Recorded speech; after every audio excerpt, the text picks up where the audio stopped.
I thank you all for the gracious welcome at your hands this weekend. I will be back as often as God allows. As far as the production goes, and with the understanding that such things are ephemeral, I will make this pact. I will travel to see whatever the likes of you deign to create, live, for Christ's sakes, and when they are happening. This production was devastating, sickening, and in the context that it was created, an undeniable statement on current cultural politics. This was the first time ever that I've been on the receiving end of a Phobia Floods mindfuck. And it was painful, cathartic, and heartbreaking. You did what you set out to do, and you did it tenfold. Timmy.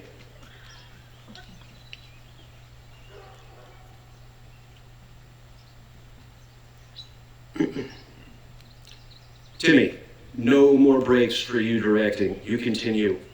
You have a mind and sensibility that amplifies the company's aims and roughens the edges. The power behind your ideas is Herculean. Jared and Jay. As always, the piece is equally yours.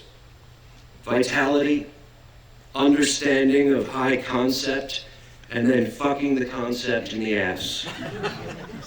From the moment I stepped into the space till the moment I left, I felt the synergism of what can only happen with the deepest, darkest empathy with the work and with the guiding forces, text, Timmy, the actors, and the history and vocabulary that only we share.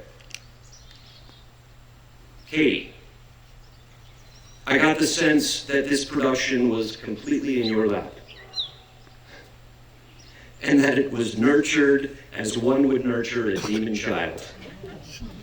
Let it grow horns, then an occasional circumcision in which we, the audience, could devour, and in a sense, a gentle feminine hand resting on the pulse of the growing malignance. Susie, an overwhelming performance. So close to the skin that I could see the bruises of your sweet facade, your motherly milkiness, the things that are underground and unspoken, fear, freedom, and the unshatterable core of night. Chris, where's Chris? There you are. I think you've embarked on a new career, at least with us. Your eyes alone. Your understatement was the underpinning of the entire performance. I'm shocked and appalled by your talent, your generosity, and the totality of your emotions. Justin, if I were to give out awards, I'd give one to you.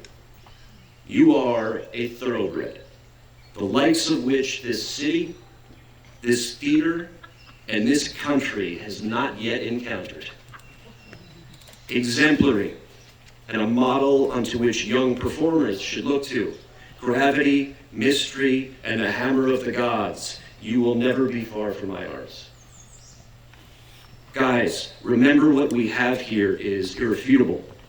Keep a small flame in your hearts, don't expose it, and keep it close and undeniable. It's all we have. Thank you, Timmy, for all this. You are my brother, Joshua. He was a poet.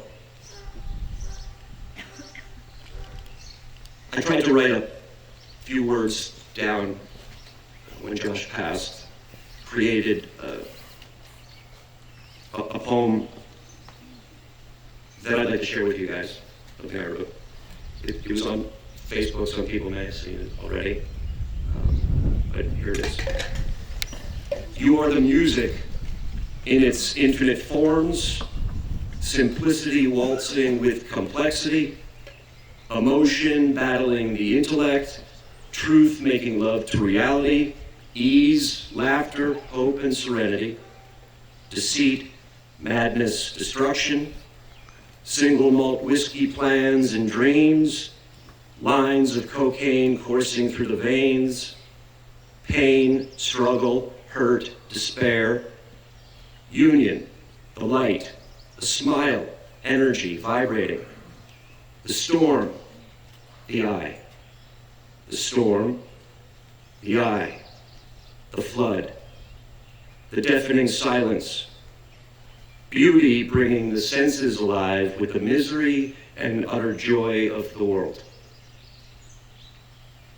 Now, Josh was the director. He was the lead singer, the charm and charisma that brought all of us in.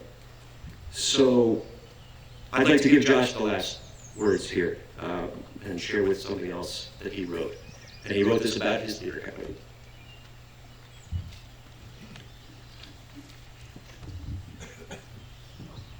I found Phobia Floods through a small group of close friends that I met at the time I was 18 or so. I roomed with Jay Morey and acted and drank and drugged with Tim Fannon, Nola Lane, and Coleman O'Toole during that year. It wasn't called Phobia Floods at the time, but a bond, a kinship existed from my first meeting with these individuals, and I immediately had the sense of something bigger than myself and bigger than my previous dreams looming over my shoulder. I probably should have run at the first blush of that feeling. It was that feeling of commitment, of long-term engagement and family that was both daunting and exhilarating. Over the next couple of years, we started putting up work. For ourselves mainly, but in a bigger, grander sense. For the inalienable right that we had to like what the fuck we were creating. Aside from what school was telling us, and aside from a potential career for ourselves, we had an aesthetic mission. We shared a common idea of what was beautiful. That was the goal for me anyway. Let's create something that we fucking love. And I think we did, and that's why I kept and keep coming back. I am here now because I believe in the people in this company more than anything else in my life.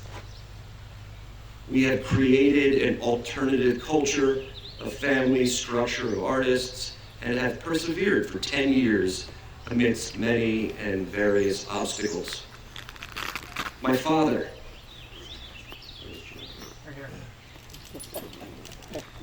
always gave me his opinion whenever I'd be disillusioned about the company or about where I was headed.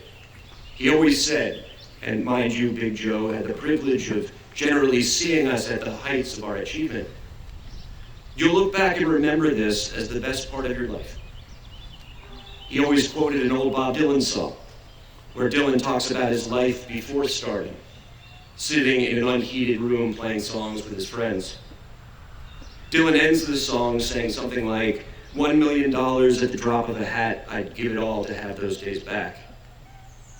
That was my dad's continuous sermon to me, his assessment of our most glorious days. And by that he meant now, right in the midst of this moment, when we're poor and struggling, but undeniably alive to our own artistic possibilities and abilities, seen through the eyes of a man whose glory and intimate friendships did not follow him into his 20s in the same way, which they have so faithfully done to us. At this point in my life, I find it hard to disagree with my dad. Our blueprint for success is our bond, our needing to be here, and our continuous and consecrated respect and admiration for one another. I hope that we are together in the next life as well as in this one. All my love, Josh.